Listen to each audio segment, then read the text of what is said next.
In our first story, the minority in parliament is calling on President Akufo-Addo to set up an independent committee to investigate allegations of brutality meted out to two modernghana.com journalists by personnel of national security. They are convinced the minister, Albert Kandapa, cannot be trusted to investigate the issue. They are also calling on the president to call his officials to order and stop them from further actions that harm the country's press freedom. Well, let's watch minority spokesperson on defense and interior, James Agalga, and Tamale North Member of Parliament, Hassan Sohini. What the government must do is to set up an independent committee to investigate the issue of torture. It is a very serious matter. And this should be the president himself setting up this independent. Absolutely. Either the president acting through his Minister for the Interior or Minister for National Security. In this case, National Security Minister has been fingered. So I don't think another ministerial committee would be relevant in these circumstances. A presidential committee is what we need to look into this matter. At the level of the Defense and Interior Committee as well, you should be interested in this. The security agencies fall under. We would look into it. The protection of the fundamental human rights of our citizens, not just journalists. But the issue of brutalities being meted out onto journalists has come to the fore because of the Modern Ghana deputy editors issue. But I think that in general, journalists in this country, media freedom, press freedom has come under a blistering attack. We need to look into that. After all these years of practicing democracy, after all these years of repealing the criminal libel law and celebrating about the fact that, you know, as a country, we got it repealed, it is very disheartening that we have journalists faced with the kind of threats that we hear they are faced with in today's Ghana, in 2019, especially under a regime that is supposed to be led by a champion of human rights, as we were told in the run-up to the last elections. As a journalist at heart, I feel very, very sad. I feel concerned, especially for those who have not yet, and I hope they will never, you know, experience some of these horrendous accounts that we are hearing from journalists who have, you know, been subjected to the kind of treatment that we are told they were subjected to.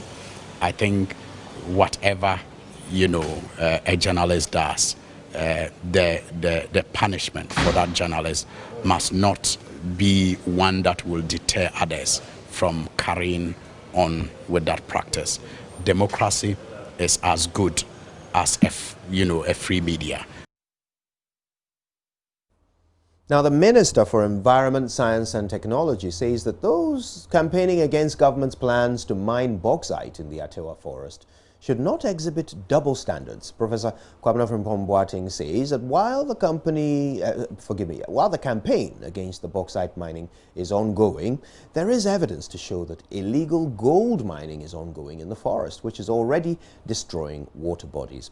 Speaking at the Meet the Press series in Accra, Professor Frimpong assured the mining of bauxite at the forest reserve will be done sustainably. See, in this country, sometimes there are people who are against mining bauxite in Atiwa, but the same people are actively engaged in Galamsey in Atiwa, destroying the water bodies, brim and all the water bodies. So when it suits them, when they have international collaborators, people from the West talking about the environmental thing, then they join them and so on, but they themselves, as at now, there's no bauxite mining going on, but Atiwa Range is a polluted area. They are encroaching on the forest. The brim is polluted to the extent that we have to train 61 people who are swimmers from Akotia area, train them at Esuchare, give them military training, use our resources, scarce resources to buy boats with outboard motors for them so that they can patrol the Brim River and the adjoining land so that this thing doesn't happen. Why? Because people are doing illegal mining in Atiwa, and we know that some of them are saying that we should not do bauxite there. I'm not saying that that's what is going to happen, But I can trust me, we know the potential of Atiwa, but 5 rivers taking their origin from there. And whatever we do there will be sustainable. We cannot destroy the water bodies that are meant for the people, especially those in Accra and so on. So let us not engage in double standards. If we say we are going to protect it, then let's protect it even from illegal farming. Well, we have to move on. And Communications Minister Ursula Owusu has denied claims by the minority in Parliament that calls and texts of mobile phone users could be intercepted by third parties because of a breakdown in the equipment of monitoring firm Kelny JVG.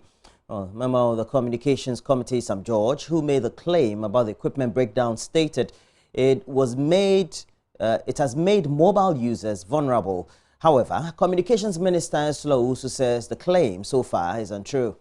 There is no point at which a third party can interface in, and we've been saying that from day one.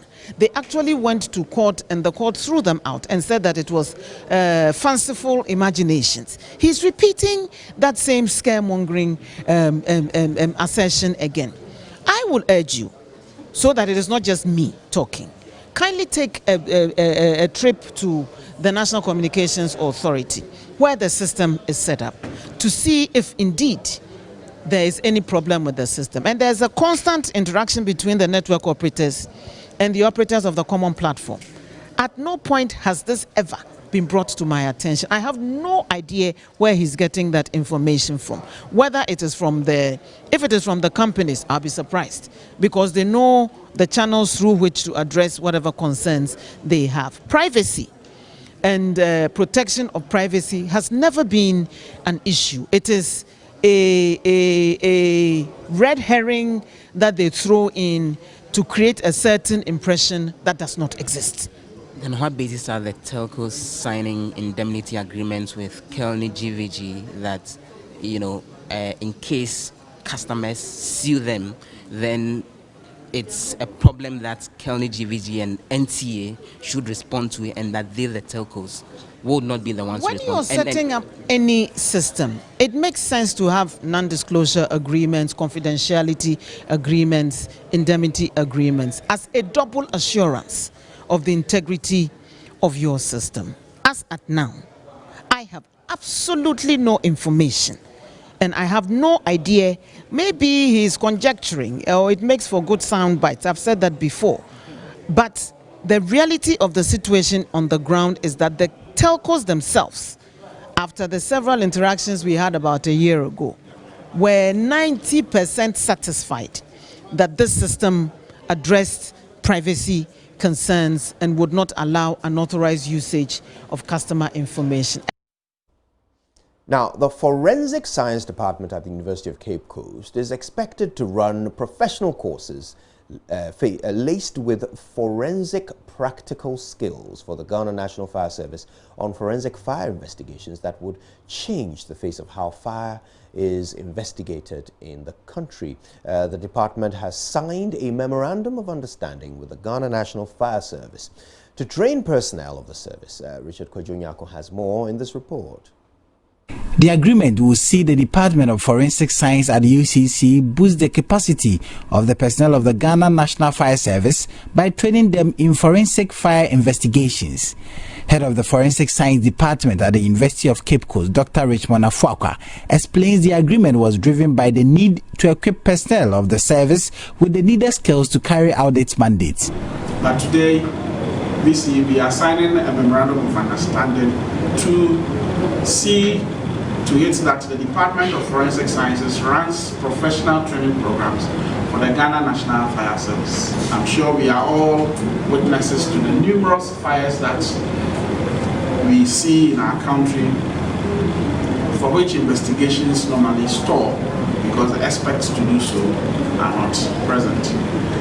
Today we are going to see the beginning of this kind of training, and I'm hopeful that with the kind of enthusiasm we have seen with the Ghana National Fire Service, we will have a very excellent relationship leading to the training of these experts for the National Fire Service and for Mother Ghana. Chief Fire Officer of the Ghana National Fire Service, Edwin Okor-Blankson, was upbeat the collaboration would help address the various challenges the institution has been grappling with over the years. Our collaboration, which is the first kind in the annals of Ghana National Fire Service, has a huge potential to transform fire investigation landscape in this country for efficient fire management.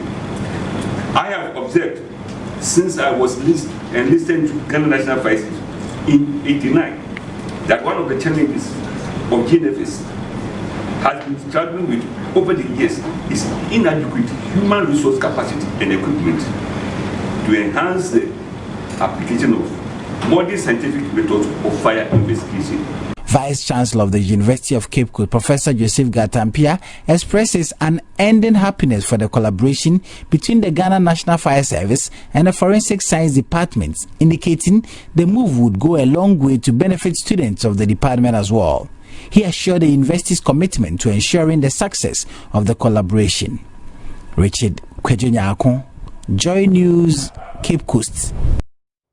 And talking about universities, the University for Development Studies has partnered 3 others from different countries to establish the West Africa Center for Sustainable Rural Transformation. This is a stipend scholarship program for postgraduate studies in West Africa, approved for implementation from 2017 to 2021. The project is currently being funded by the German Academic Exchange Service under the African Exchange Initiative, and all at a cost of some €2 million.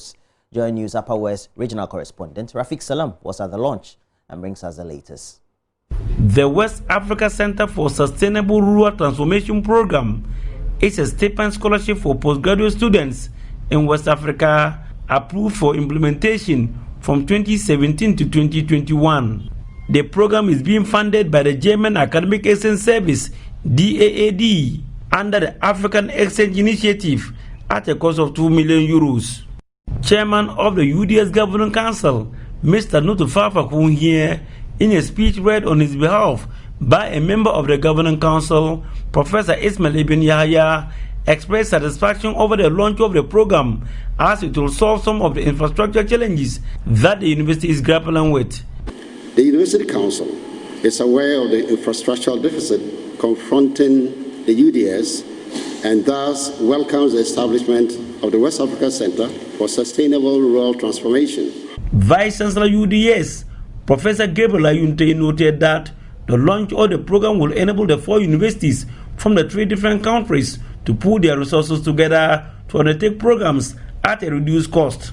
Postgraduate training in universities globally has undergone great transformation, requiring collaboration among training institutions in providing joint postgraduate programs, joint supervision, joint research, and teaching. And in our case in West Africa, where we share similar environmental challenges, I think this is an ideal or very suitable situation for us. The implementing partners for the project are University for Development Studies, UDS, Institute of Statistical, Social and Economic Research, ISE, the University of Ghana, and the Center for Development Research, ZEF, University of Bonn, and the University of Abdul Mumuni, UNA, Niamey. Upper West Regional Minister Dr. Hafiz bin Sali called for fairness and transparency in the selection of students for the program. I want to entreat that the selection criteria for the beneficiaries should be very rigorous but transparent to enable the best students who actually deserve the scholarship benefit from the support. For the past 10 years, the German Academic Exchange Service has initiated and funded several programs in the country. Director of DAAD, Lina Lumo, recalled with nostalgia some of the programs undertaken by her outfit which are folding up.